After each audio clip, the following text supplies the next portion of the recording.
Hindi ako makatulog. Pakiramdam ko may nakatingin sa amin mula sa maliit na siwang ng pinto ng kwarto. Tumagilid ako. Humarap sa malaking bintana kung saan lumulusot ang sinag ng buwan. Pero wala pa rin nagbago. Nandun pa rin ang feeling na may nakatingin sa amin. Wala namang kaming ibang kasama sa bahay, Sir Jupiter. Ako, ang asawa ko lang at ang 2 taong gulang kong anak na nasa kuna. Katabi ko ang asawa ko, mahimbing ang tulog. Ako lang itong inaatake ng insomnia. Nang tumagilid ako sa kabilang direksyon ulit, napansin kong gising na pala ang anak ko. Panay ang abot niya sa crib toys na umiikot-ikot habang kumakanta ito ng lullaby. Panay ang bungis-ngis niya na parang kinikiliti o siguro nag-i-enjoy sa kanyang ginagawa. Ngumiti ako. Hindi naman siguro siya gutom. Pinakain ko pa lang kasi siya at siguro makakatulog ngayon, ilang minuto ang lilipas. Tumihaya na muna ako. Itinuon ang atensyon sa puting kisame habang pinapakinggan ang lullaby. Habang patagal ng patagal, nanunuot ang kanta sa isip ko. Yung bang ang ganda niya sana pakinggan pero habang patagal ng patagal, paiba ng paiba ang tono nito. May bigat sa dibdib ang bawat nota ng kanta. Gusto ko sanang baliwalain pero hindi namimilit sa pandinig ko. Kumakabog ang dibdib ko. Nasa isip ko talagang may mangyayaring masama at pakiramdam ko ako lang mag-isa. Nilalamon ako ng dilim kahit nakabukas naman ang lampshade namin na may madilim na liwanag. Mas lalong tumitindi ang pakiramdam na may nakatingin sa pinto. Napaigtad ako nang marinig ang katok mula nga sa pinto. Mahina lang yun, 3 beses. Tuloy mas kumabog ang dibdib ko sa gulat. Humugot ako ng malalim na hininga, hawak ang dibdib na dahan-dahang bumaba ng higaan. Nang mapansin ako ni May, ang anak ko, nagsimula siyang umiyak. Dali-dali ko naman siyang pinuntahan.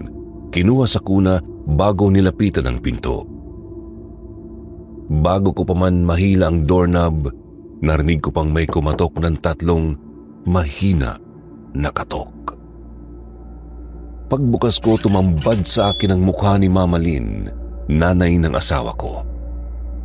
Nangunot ang noo ko sa itsura niya. Sobrang putla, animoy naligo sa lotion na grabe ang white cast. Pati ang labi, halos kakulay na ng balat niya. Malaki ang eye bags niyang laylay na. Ang mga mata niya naman ay halos papikit na rin. Nakasuot siya ng mahabang puting duster at walang sapin ang paa. Nagtaka naman ako kung bakit siya nandoon. 2:00 pa lang ng madaling araw. Imposible rin naman siyang nakapasok kasi nakalock ang gate namin. Tinanong ko siya ulit kung ano ba ang pakay niya. Medyo bastos ang dating ko, Sir Jupiter. Ang anak ko naman, pansin kong wala naman siyang ginawa. Nakatingin lang siya. Sinisip-sip ang daliri niya. Sino kausap mo, mahal? Napalingon ako nang marinig si Ramil, asawa ko, na magsalita.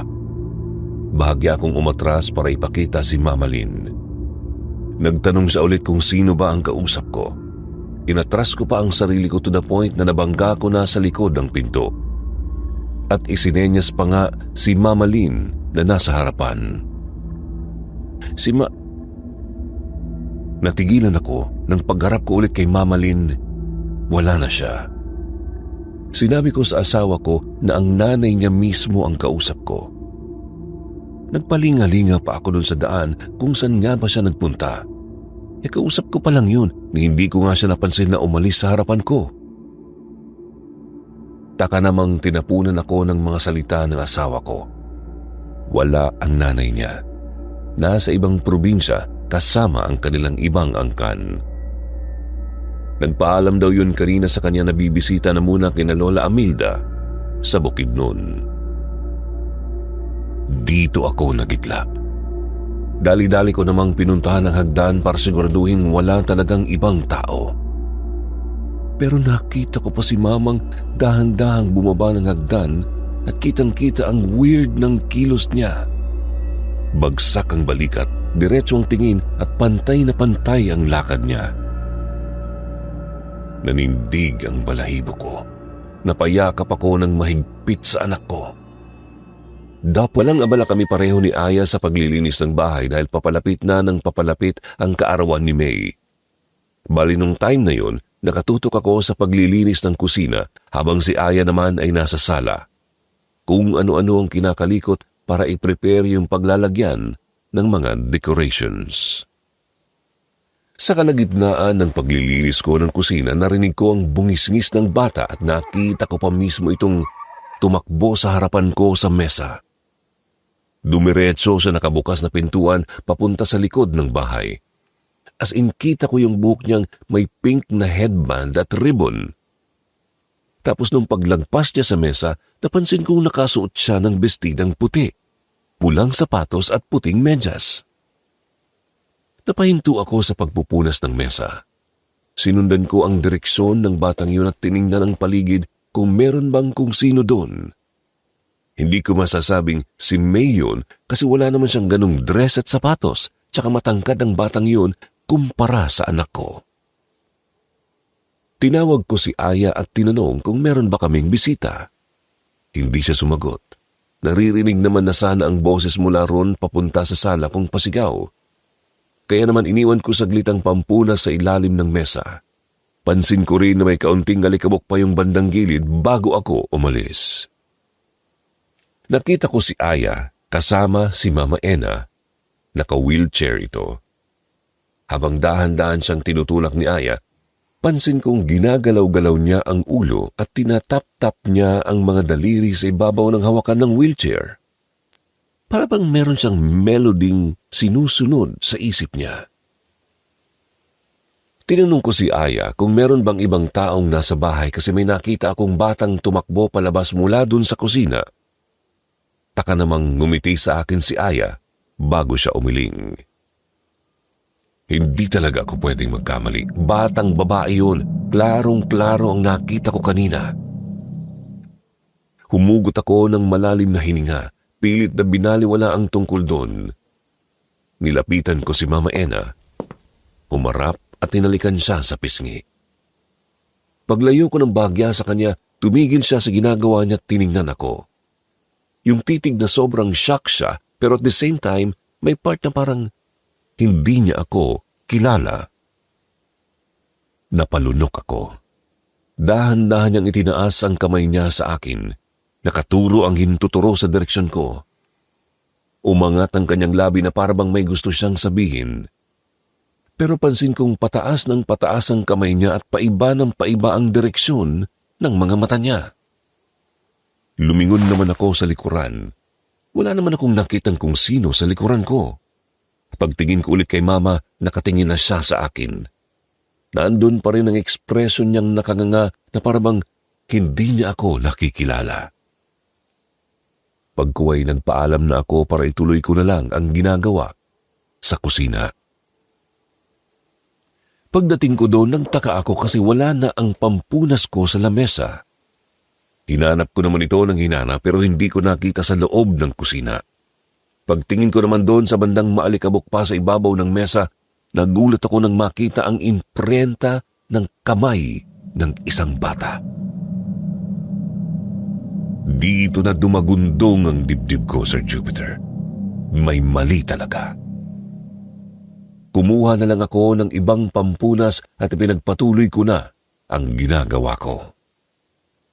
Pagkatapos ng mga gawain, pinuntahan ko na muna si Mama Ena sa loob ng kwarto niya sa taas.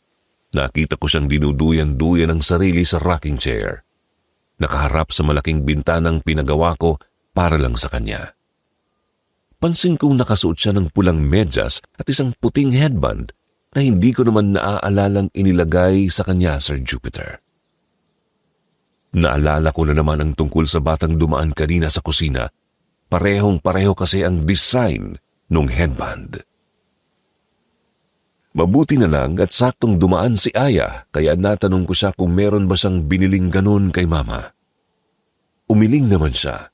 Hindi naman niya rin ugaling bumili ng kung ano-ano na walang paalam sa amin ni Mister. Mas lalo akong naguguluhan tungkol sa pangyayari pero hindi ko talaga ito hinayaang manaig sa loob-loob ko. Humugot ako ng malalim. Ngumiti kay Mama na ngayoy nakatitig na sa akin. Niyakap ko siya tinagod-hagod ang likod. Habang ginagawa ko yun, umawang ang labi niya. Nakatitig pa rin sa akin, tsaka umungol ng mahina. Para bang may gusto siyang sabihin sa akin pero hindi niya maisalita. Sa pagkakaalam ko, base na rin sa previous observation ko sa kanya dati, ginagawa niya ito kapag gusto niyang magpasalamat sa akin. Nginitian ko pa siya ng mas malapad at hinalikan siya ulit bago humiwalay sa kanya. Akma ko na sanang isasara ang pinto nang marinig ko siyang umungol ng malakas. Akala ko gusto niya lang na nakabukas ang pinto kaya hinayaan ko lang yun. Pero habang paalis ako at palayo sa kanya, hindi pa rin siya tumitigil sa pag-ungol. Bumalik naman ako kaagad dahil medyo nataranta na rin ako. Nerbiyoso talaga akong tao, Sir Jupiter. Hindi na matigil sa pag-atungal si Mama Ena kaya tinawag ko na si Aya. Pareho kaming nataranta kasi kahit anong pakalma ng kasambahay hindi siya nakikinig. Sa pagkakataong ito nakatitig na naman siya sa taas. Nasa harap niya ako. Nakaawang ang labi niya, umaatungal ng malakas na parang natatakot sa isang bagay pero wala talaga eh. Ilang saglit lang pinilit niyang makabigkas ng apo ko. Paos, pilit at hirap ang kanyang tono. Pagsambit niya noon sa akin, nakaramdam ako ng ginhawa sa loob ko kasi akala ko talagang kung ano na. Ngumiti ako at niyakap siya ulit. Sinabi ko sa kanyang nasabihan ko si May dahil abala ako sa mga ginagawa ko.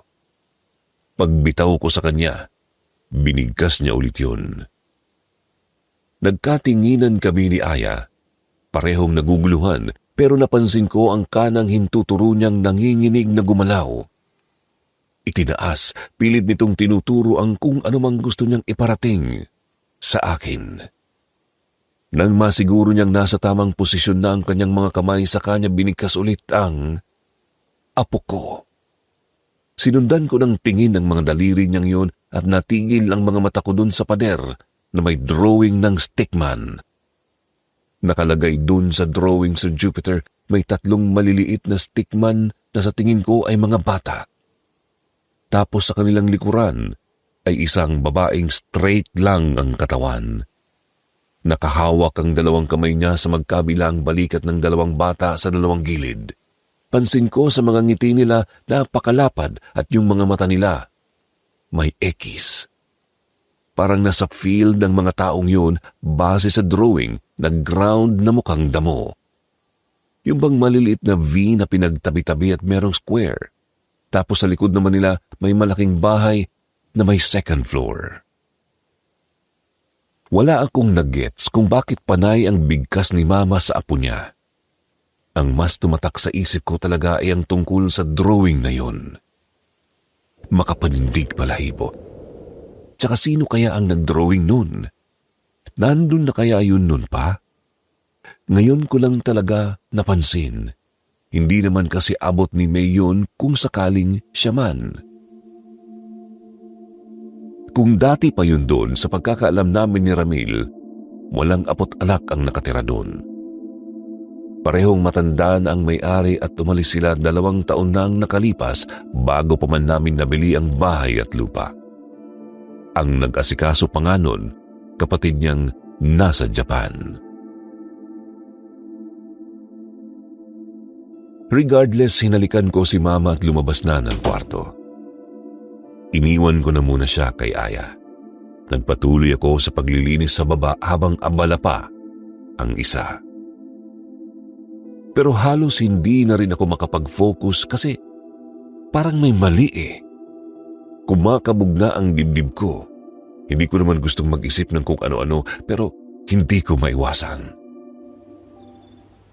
Bandang 6:00 ng hapon, pagod na ako. Dumating ang asawa ko at nadatnan akong tulala. Nakatingin sa TV pero wala doon ang atensyon ko. Si Aya na mismo ang pinagluto ko kasi wala talaga ako sa hulog. Hindi ko na nga rin namalayan na papahulog na pala si May sa sofa. Mabuti na lang talaga't na-timing ang pagdating ni Mister at nasalo niya ang bata. Dito na talaga ako mas lalong nataranta. Hindi ko na alam ang gagawin ko. Nag-breakdown na ako ng tuluyan. Pinakalma naman ako ni Ramil habang si Aya ang kumuha sa bata. Tinanong ako ng asawa ko kung ano ba ang nangyari. Isinalaysay ko sa kanya ang tungkol sa kakaibang pangyayari sa loob ng bahay nung wala siya. Nung dumating sa punto na ang usapan ay matungkol na sa drawing sa kwarto ni Mama Ena, sabi niya sa akin nakita niya raw mismo ang matandang ginuhit yun nung isang araw. Tinanong pa nga niya ito pero casual lang siyang tiningnan ni Mama at hindi ito sumagot. Hinayaan niya na lang ito. Nakita man niyang nakabukas ang pinto pero hindi na siya pumasok. Para mapagaan ang pakiramdam ko, sinabi ni Ramil na parte lang yon ng sakit ni Mama. Hindi dapat siniseryoso. Bahagi na talaga ng utak nila ang maging creative pero kakaibang klase. Tumawa pa siya nung sinabi niya yun. Pilit ko namang inisip na yun nga ang nangyari. Hindi kung anong kababalaghan. Kinabukasan, naging abala ako ulit sa paglilinis ng bahay kasama si Aya. Kinuha naman si May ng kanyang lola, si Mama Lynn. Nakatoka ako sa taas, sa 2 guest rooms, tapos si Aya naman sa labas ng kwarto ni Mama Ena. Meron kasi itong katapat na room na hindi na rin ginagamit. Ginawa na lang din naming guest room. Habang naglilinis ako doon sa isang kwartong hindi namin ginagamit, napansin ko ang pulang likidong umaagos sa gilid ng pader mula sa bubong. Iba yung amoy niya, makalawang na parang dugo. Pinahid ko ang isang daliri para ma-determine kung ano nga ba yun. Malagkit na malagkit, tas yung medyo buo siya. Inamoy ko rin ito. Kalawang talaga pero may amoy na something na hindi ko maintindihan. Dumikit pa yung amoy niya sa lalamunan ko mismo, kaya napaubo ako.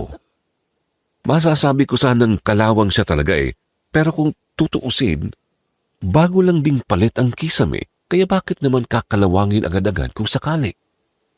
Hindi ako maalam tungkol sa mga ganitong bagay, pero sa tingin ko talaga, mukhang imposible. Napaigtad ako nang marinig ang mahinang bungis-ngis mula sa likuran ko.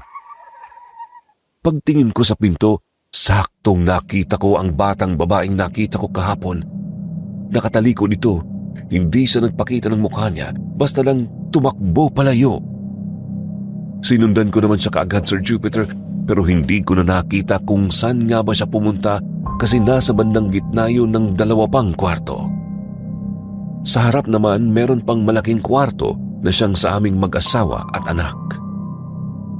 Pinuntahan ko na naman si Mama sa kwarto niya.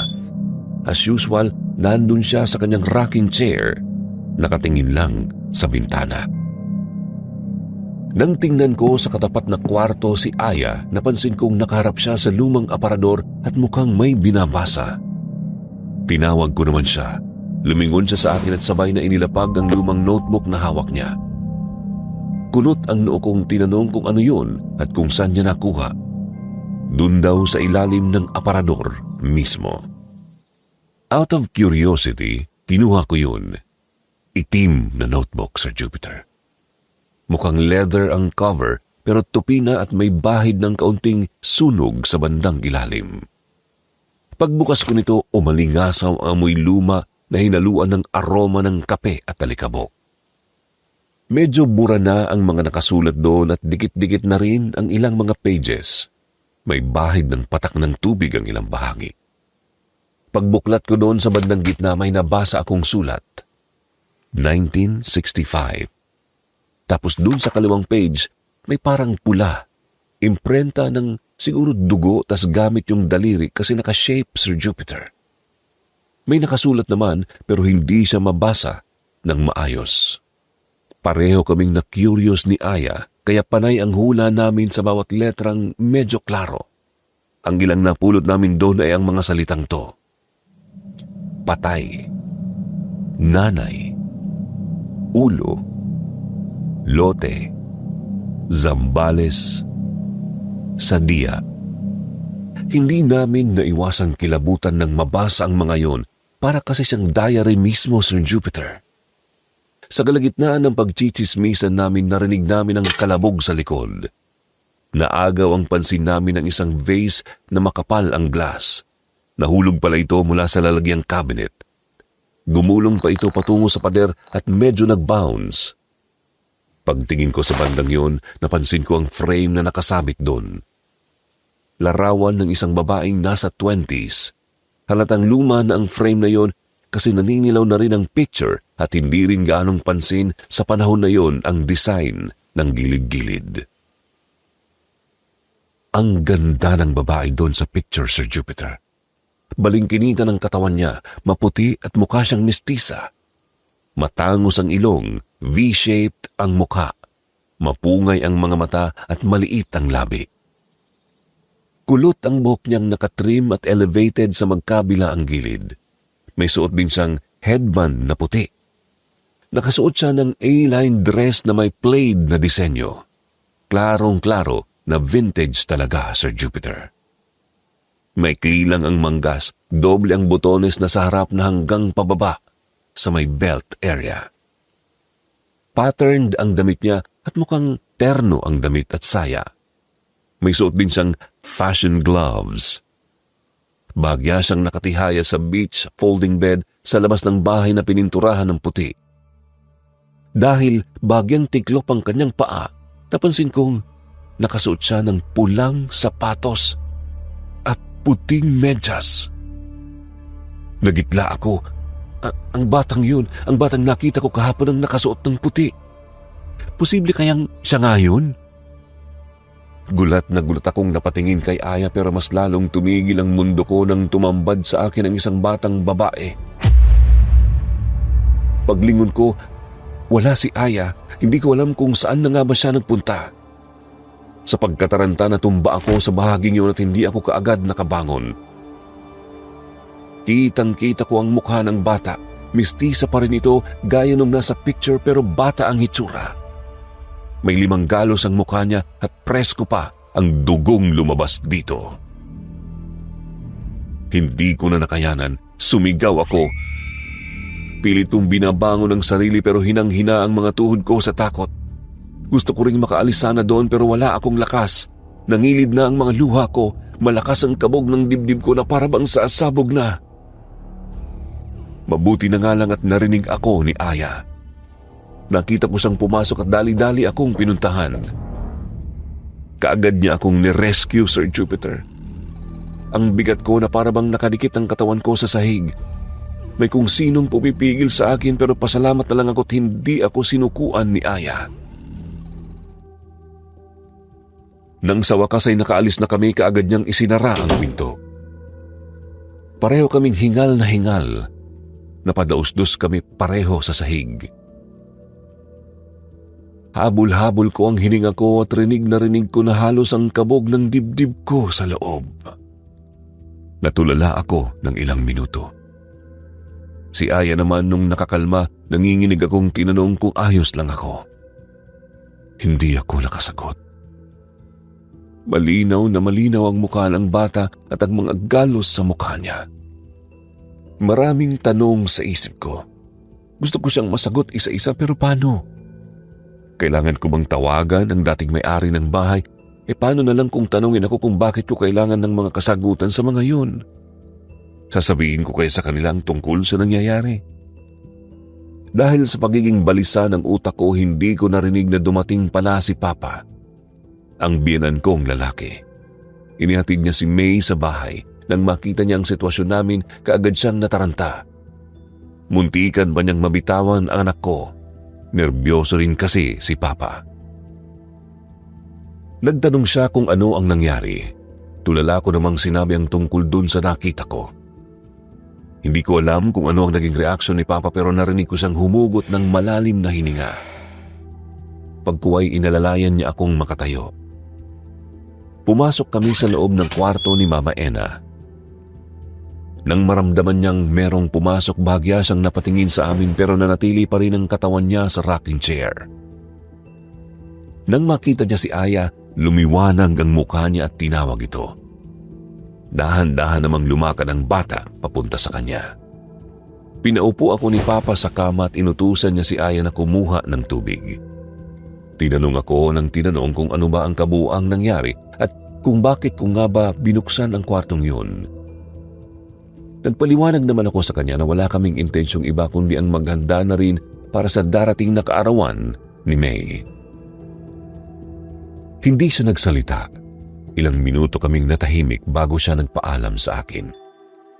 Nakita ko sa peripheral vision ko na dumating si Aya. Nang makaalis si Papa, lumapit siya sa akin at pinainom sa akin ang daladala niyang tubig. Naiyak ako ulit. Niyakap na lang ako ni Aya. Hinayaan na muna akong maging emotional kahit sandali. Dumating naman si May at nagpakarga sa akin. Kahit papano dun ako nakaramdam ng ginhawa. Nung gabi na late nang umuwi si Mister. Nanadili ako sa kwarto matapos ang 2 oras na pagpapahinga. Biglaan ko na lang kasing naramdaman na nag-iinit na ako. Abot na nga ng 38 degrees Celsius ang temperature ko. Hindi ako nagpadala sa ospital kasi bimpo-bimpo lang ang kailangan ko. Kaso hanggang sa humalik na lang ang gabi, wala pa rin. Feeling ko mas lumala nga ang pakiramdam ko. Nag-convulsion na kasi ako. Hindi ko namalayan na nakatulog pala ako ulit. Nang magising ako, patay sindi na ang ilaw ng lampshade. Wala pa rin ang asawa ko sa tabi ng kama ko at wala rin si May. Mukhang malakas din ang ulan sa labas. Pinilit kong bumangon kahit napakabigat ng katawan ko. Tinutusok-tusok ang ilang bahagi ng katawan ko ng maliliit na karayom. Nang tanggalin ko naman ang kumot na nakaibabaw sa akin, laking gulat ko na lang nang makitang naliligo na pala ang kama ng dugo. Dali-dali naman akong tumayo. Umikot ang paligid bigla at muntikan pang matumba ang lampshade ng masagi ko ito. Ang ginawa ko, gumapang na lang ako. Kailangan ko silang hanapin. Hindi ko alam kung anong klaseng dugo ba yun pero nag-aalala ako sa mga kasama ko sa bahay. Nang makarating ako sa pinto, hindi ko pa nga ito nahahawakan, narinig ko na ang dahan-dahan itong pagbukas. Nanuot ang kilabot dahil sa tunog ng tuyong bisagra. Napalunok ako. Bahala na. Tinawag ko sila. Mabuti nga't malaki ang awang ng pinto kaya nasa sako pa ng patay sinding ilaw ng lampshade ang banda doon. May ilaw naman sa loob ng kwarto ni Mama Ena. Gumapang ako papunta doon sa may pinto. Tiningnan ko kung nandun ba siya. Wala. Dito mas lalong dumagundong ang dibdib ko. Pinilit kong makababa. Kung ano-ano na naman ang pumapasok sa isip ko, lalo na kay May. Pagdating ko sa hagdan, medyo matras ako. Hindi ko alam kung kaya ko bang gumapang lang pababa. Pero paano na lang kung meron nang nangyari sa pamilya ko? Kailangan ko talagang maging ina ngayon. Dahan-dahan, maingat, nangihinig akong bumaba. Pilit kong tinitingnan sa bawat baba kung mapapansin ko ba sila. Sa puntong yon, pakiramdam ko, nawala yung sakit bigla, Sir Jupiter. Napalitan ng pag-aalala at paghahanap ng mga mata ko kung nasan na ba sila. Nang makarating sa huling baitang, sinubukan kong tumayo. Mabigat pa rin sa ulo pero nakakaya ko na. Dahan-dahan at kumakapit sa pwedeng makapitan. Yun ang ginawa ko hanggang sa makarating ako ng kusina. Nanlalambot ang mga tuhod ko pero pinapatatag ko pa rin ang sarili ko. Pagkuway, naramdaman ko ang mahinang kalabit sa likuran ko. Paglingon ko, napasinghap ako nang makita si Mama, nakatayo, na out of balance pa ako sa gulat at napahawak sa dibdib. Pero nagtaka ako kung paano siyang nakarating doon. Hindi ko rin siya pinapayagang maglakad-lakad ng siya lang dahil nga mahinang-mahina na ang resistensya niya. Pinagalitan ko pa siya, Sir Jupiter. I-escort ko na sana siya nang may marinig na naman akong tumawag mula sa labas. Si Papa. Hindi ko alam kung nasan ba siya pero nanghingi ako ng tulong na maiakyat si Mama o kaya naman mailagay man lang ito sa sala. Dumating si Papa na karga-karga ang anak ko. Tinanong ko naman siya kaagad kung saan ba sila galing at bakit parang walang tao sa loob ng bahay. Hindi siya sumagot. Ang ginawa niya, kinuha niya sa akin si Mama Ena at sinabing siya na ang bahala sa kanya. Nangulit pa nga ako pero hindi niya talaga ako sinagot. Wala. Sinulyapan lang niya ako saglit bago umalis. Tinanong ko si May kung nasaan ang tatay niya. Mabilis niya namang inangat ang isang kamay sabay turo sa likod ng bahay. Gusto ko talaga siyang puntahan kahit hilong-hilo ako. Ano ba kasi ang ginagawa niya sa likod ng bahay? Gabi na. Iniwan ko muna si May saglit dun sa kusina at dahan-dahan akong naglakad papunta sa labas. Sementado naman ang daan. Pagdating ko dun, sobrang dilim. Wala talaga akong nakitang kahit anino man lang. Di lumiko pa ako papunta na sa harapan. Wala pa rin si Ramil. Naiinis na talaga ako pero at the same time tumataas na yung level ng pag-aalala ko. Pati si Aya nawawala. Pagpasok ko sa loob, wala si Mama sa sofa. Hindi binuksan ni Papa ang ilaw ng buo, bali ang nakailaw lang yung nasa bandang center pero dim ang light. Feeling ko kasi inatake na naman siya ng episode niya kaya kung saan-saan napupunta. Ang nangyari, pasigaw na mura ang pinakawalan ko sa ere. Hindi ko kasi alam kung ano ba talaga ang gagawin. Hinigop ako ng kung anong liwanag at nagising ako. Nakita ko ang sariling nasa higaan, katabi ang asawa ko. Narinig ko ang mahinang bulong-bulungan mula sa labas. Boses ng isang bata at isang matanda. Tiningnan ko ang orasan. 2:00 ng madaling araw.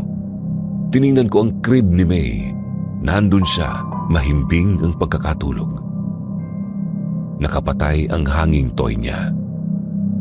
Pinakiramdaman ko ang sarili ko. Mukhang ang totoong meron akong lagnat. Hindi nga pala ako nakasabay sa pagkain kanina. Maingat kong ibinaba ang isang paa ko pero napasinghap ako nang maramdaman ang basa at malamig na likido sa sahig. Napatingin ako dito. Natigilan ako nang makitang nagkalat na dugo. Kaagad kong ginising si Ramil at natatarantang itinuro sa kanya ang nasa sahig. Kaagad naman niya itong tiningnan pero wala pala. Nangunot ang noo ni Ramil. Huminga siya ng malalim at padabog na isinalampak ulit ang sarili sa kama. Naramdaman ko ang galit niya. Tumalikod din siya sa akin at humugot ng malalim na hininga. Tiningnan ko ulit ang mga paa ko. Kumpirmadong wala nga. So ano yung nangyari kanina? Imagination ko lang? Nasusobrahan na ba ako sa nangyayari sa akin? Nawalan ako ng ganang kumain. Mas ginusto ko na lang umiyak ng palihim hanggang sa nakatulog ako ulit. Kinabukasan nagising na lang ako sa yugyug ni Aya. Pagmulat ko ng mata napansin ko ang namumula niyang mga mata at panginginig. Tinanong ko siya kung ano ba ang nangyari. Nag-aalinlangan siyang nagsalita. Nawawala si Mama Ena. Nagising ang diwa ko bigla. Pinaliguan ko ng tanong si Aya sabay na napatakbo sa paghahanap sa kanya. Tiningnan ko ang room. Wala nga siya. Dali-dali kaming bumaba. Nagtanong ako kung nasaan ang bata. Nasa kabilang bahay daw, kinuha ni Papa. Nang masigurong wala talaga siya sa loob ng bahay, dito na ako nagpanik. Dali-dali akong tumakbo palabas, papunta sa bahay ni Papa at sinabi ko sa kanilang tungkol kay Mama Ena. Kaagad din naman akong tinulungan. Sumakto rin na nandoon ang pamangkin ni Ramil, kaya pati sila tumulong na rin. May naghanap sa baba, sa labas at ako naman sa taas. Wala talaga siya sa kwarto niya. Sa kwarto ko at maski sa mga opened rooms doon. At maski sa mga kwartong iba doon, Wala naman dapat siyang ibang pupuntahan. Kung sakaling nasa loob lang talaga siya ng bahay, madali lang naman sana siyang hanapin. Kahit pasikot-sikot, iba-iba ang tatampad sa'yo. Imposible pa ring nakapagtago siya. Nangingilid na naman ang luha ko sa kakahanap sa kanya. Hindi na ako mapakali. Kung ano-ano na ang pumapasok sa isip ko na pilit ko namang binabaliwala kasi nakakadagdag panik sa loob-loob ko. Hanggang sa, "Ate Elay, si Mama Ena."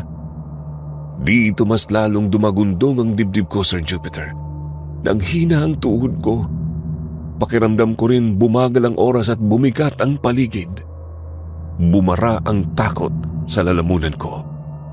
Huminga ako ng malalim. Hindi ako dapat mag-isip ng kung ano. Walang mangyayari sa kanya, ayos lang siya.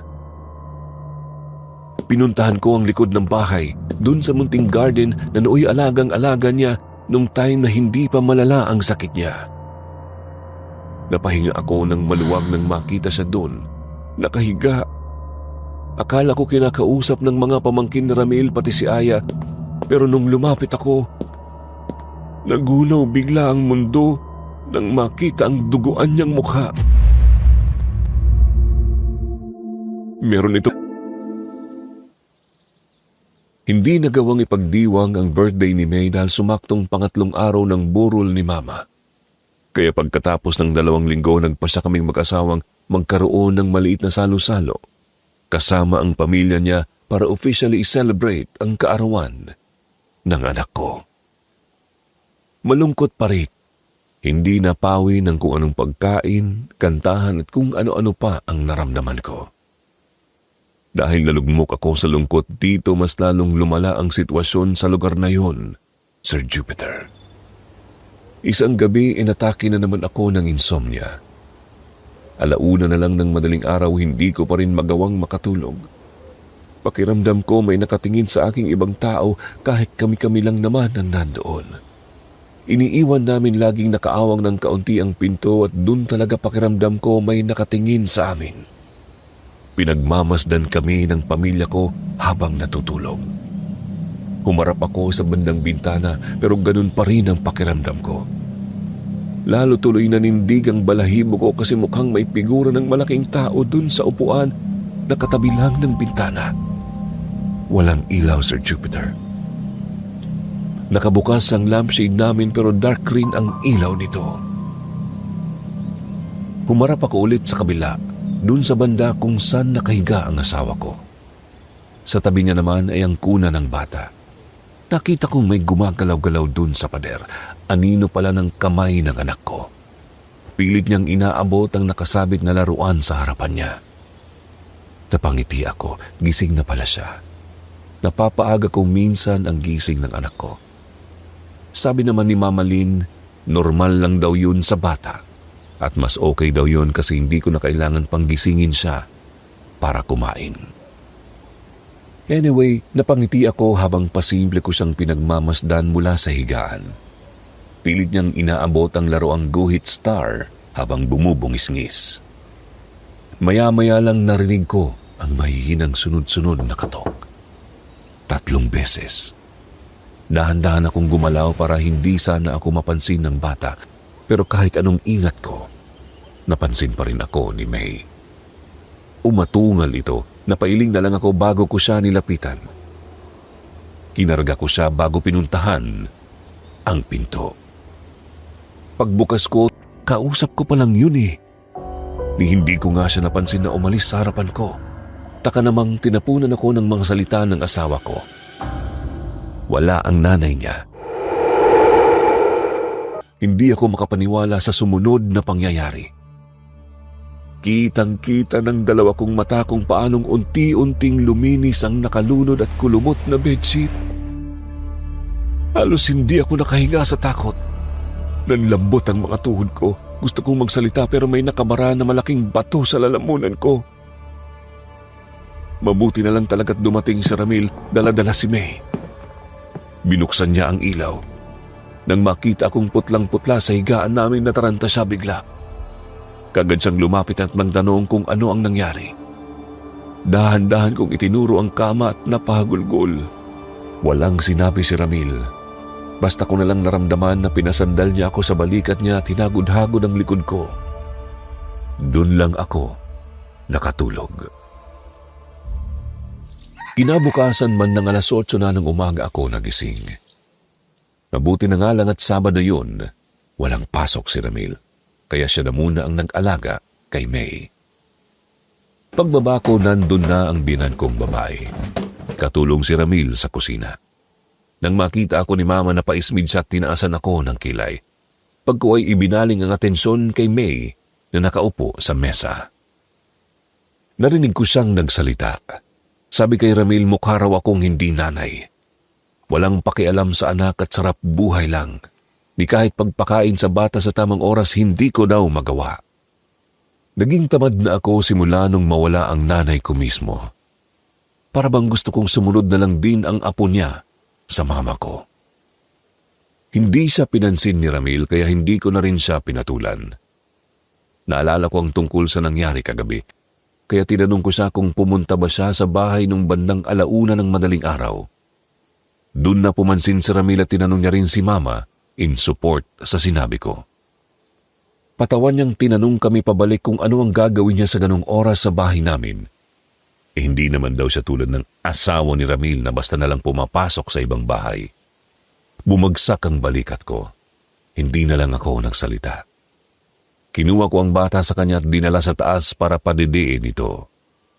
Nang dumaan ako sa kwarto ni Mama, naisipan kong pumasok doon. Ang tagal ng panahon simula nung huli ko yung buksan, kaya naman naisip kong doon na lang kami tumambay ng anak ko dahil mahangin. Ipinasok ko na muna ang bata sa loob ng kwarto namin.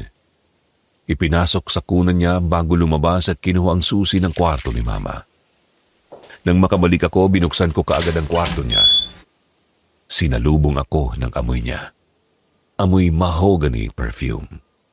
Maingat kong tinulak ang pinto. Nag-reminisce na muna ako sa loob. Pinakiramdaman ang white bed niya.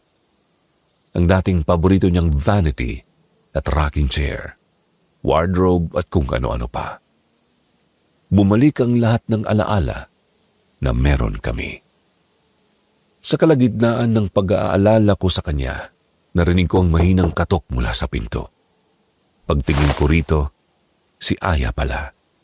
Kinuha na niya pala ang bata. Ngumiti siya sa akin bago pumasok. Pareho kaming natulala sa bintana kung saan malapit si Mama. Nakitang wala ng buhay. Binalot kami ng katahimikan. At maya-maya'y binisita kami ng malamig na hangin at amoy pa rin ng mahogany perfume.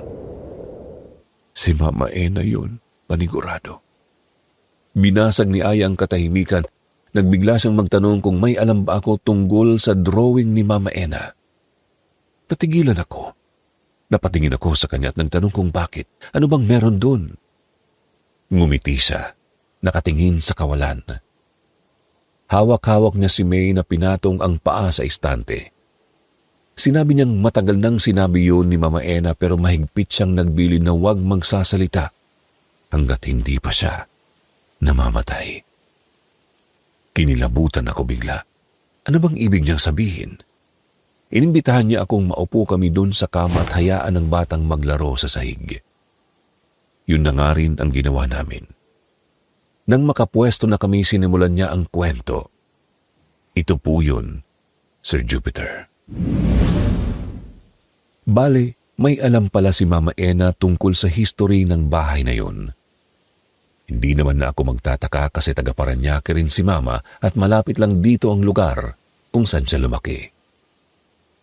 Ako kasi sa Maynila ako mismo ipinanganak at hindi ko nakilala ang lugar na to kahit nung malakas pa siya. Anyways, ang tungkol sa bahay na to ay malagim pala.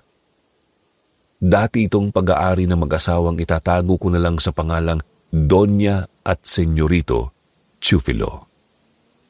Marami talaga silang anak. 10, puro babae. Masaya naman silang magpapamilya noon pero nang magsilakihan na ang mga bata, unti-unting nagbago ang takbo ng buhay nila. Unfortunately kasi ang panganay itatago ko na lang sa pangalang Maria, lumaking makasarili. Matapos makapag-aral, nag-asawa ito at nagkaroon kaagad ng anak. Isa lang kasi ang goal niya, mapunta sa kanyang titulo ng bahay at lupa ng mga magulang. Gusto niya ring siguraduhin na kahit anong mangyari, masisilayan ng dalawang matanda ang kanilang kauna-unahang apo. Tinanggap naman kaagad ito ng dalawang matanda dahil wala naman na silang dapat ikagalit. Kahit pa imbis na pagpapaaral sa kapatid ang atupagin niya, nag-asawa. Pero para sa mag-asawa, blessing ang pagkakaroon ng apo. Pero habang patagal ng patagal, napapansin ng dalawa na may kakaiba sa ikinikilos ni Maria. Palagi nitong nasasama sa usapan ng pagpapapirma ng mga papeles sa bahay at lupa. Hindi raw siya papayag na sa ibang tao mapupunta ang kayamanang yun dahil siya lang ang may anak sa kanilang 10 magkakapatid. Kasi itong dalawang matanda may pagkamakasarili rin. Nagplano silang patayin na lang mismo si Maria kasama ang anak nitong nasa 5 taong gulang pa lang. Pinagsamantalahan nila ang dalawa nung araw na pumunta sila sa kanilang bahay para sana magsimba. Pinatay nila ang mag-ina sa loob ng isa sa mga kwarto sa bahay na to, tapos pinatay rin ang ilan pang mga anak sa iba't ibang kwarto. At dahil sa konsensya, sumama rin sila sa kanila. Pinaputok ang baril sa kanilang ulo at tinapos ang buhay ng dahil sa matinding pagsisisi. Binili naman ang bahay at lupa na yon ng isang mayamang negosyante. Kaso ayon, nagkaroon din ng pagiging makasariling rason. Pinatay ang mag-iina niya at siya rin tinapos ang sarili. Hanggang sa noong 2005, may dalawang matandang nakabili rin dito at dahil hindi nila kaya ang mga pagpaparamdam, ibinenta nila ito sa murang halaga. Saktong panggastos para mangibang bansa. Gumuho ang mundo ko. Bakit ngayon lang ibinulgar ang balitang yon? Bakit hindi sinabi ni Mama Ena ang tungkol doon nung nabubuhay pa siya? Akma na sana akong magsasalita nang putulin ako ni Aya. Itinuro niya ang drawing ng stickman dun sa pader. Yan. Siya mismo yan, Ate Elay. Posibleng sumapi sa kanya ang batang babaeng pinatay ng dalawang matanda noon at tumalon mula rito para tapusin ang buhay niya. Naging speechless ako, Sir Jupiter. Hindi ako makapaniwala sa narinig ko. Matapos niyang magkwento sa akin, kinuha niya ang bata at nagpaalam sa akin na lalabas na muna sila. Paglalaruin niya ang bata sa labas at babantayan niya ito. Hindi ako nakasagot. Para bang nalunod ako sa kwento ni Aya. Pinakinggan ko ang pag-echo ng langit-ngit ng kahoy na sahig habang paalis sila. Nag-slow-mo bigla ang lahat. Rinig na rinig ko ang kabog ng dibdib ko at sinasabi nitong may kakaiba. Dahan-dahang napunta ang atensyon ko sa papaalis na kasambahay at ang anak kong nakatingin sa akin habang papalayo sila, papalabas ng kwarto. Nabulabog ang buong pagkatao ko nang mapansing hindi si Aya ang kasama ni May. Isang babaeng nakasuot ng puti at mahabang bestida na may bahid ng dugo sa ilang bahagi ng kanyang suot. Kaagad akong tumayo, mabilis na hinablot ang anak ko sa kanya. Muntikan pang tumama ang ulo ni May sa istante ng pinto pero agad ko namang yung nabantayan. Pareho kaming nadapa paghablot ko sa kanya. Yakap-yakap ko pa siya. Pag-angat ko ng tingin doon sa kasama niya kanina na inaakala ko talagang si Aya, nanlaki ang mga mata ko nang makita ang babaeng walang mukha. Sumigaw ako nang wala sa oras pero hindi rin ako nagpatalo sa emosyon. Diretso kong hinugot ang anak ko at dali-daling bumaba sa hagdan. Wala na akong pakialam kung gugulong ba kami. Ang importante, makaalis kami doon. Nang makababa na kami, napansin kong wala man lang katao-tao sa loob ng bahay. Para bang bumalik ako sa senaryo nung isang panaginip ko kung saan pinaghanap ko sila. Nanlabo ng paningin ko dahil sa luha pero wala rin akong oras na punasan yun dahil hawak ng dalawa kong kamay ang anak ko. Hindi siya pwedeng mawala. Siya ang priority ko sa pagkakataong ito. Lumabas kami ng bahay. Sumigaw ako ng sumigaw hanggang sa marinig kami ni Mama Lynn.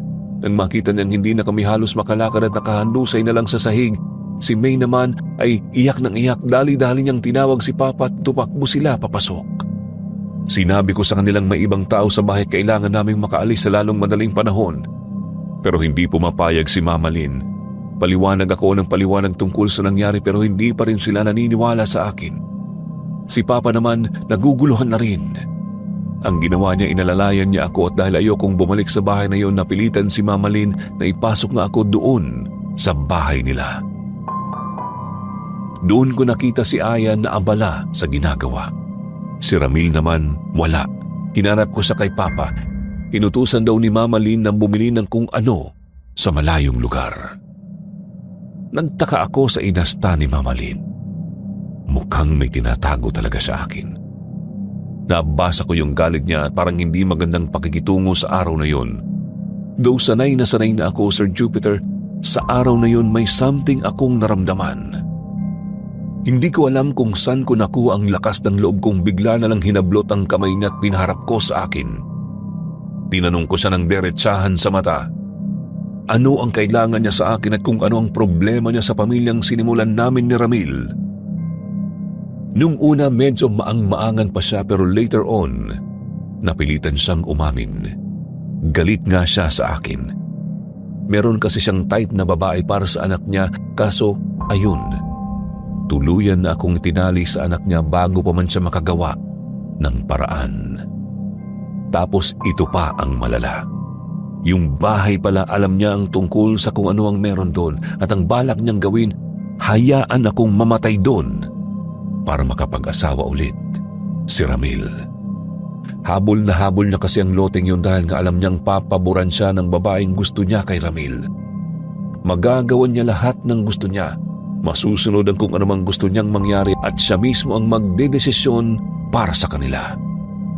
Pati si Papa hindi makapaniwala sa narinig. Ako hindi ko alam kung ano ang magiging reaksyon ko, Sir Jupiter, pero biglaan na lang dumapo ang kamay ko sa pisngi niya. Narinig ko pa ang malakas na tunog nito. Bahagya siyang natumba pero wala akong pakialam. Sa araw ding yun umalis ako kasama ang anak ko. Hindi ko na muna kinausap si Ramil. Mukhang alam niya naman ng tungkol sa nangyayari pero hindi pa rin siya nag-take ng kung anong aksyon. Nasinayaan niya ang nanay niyang magdesisyon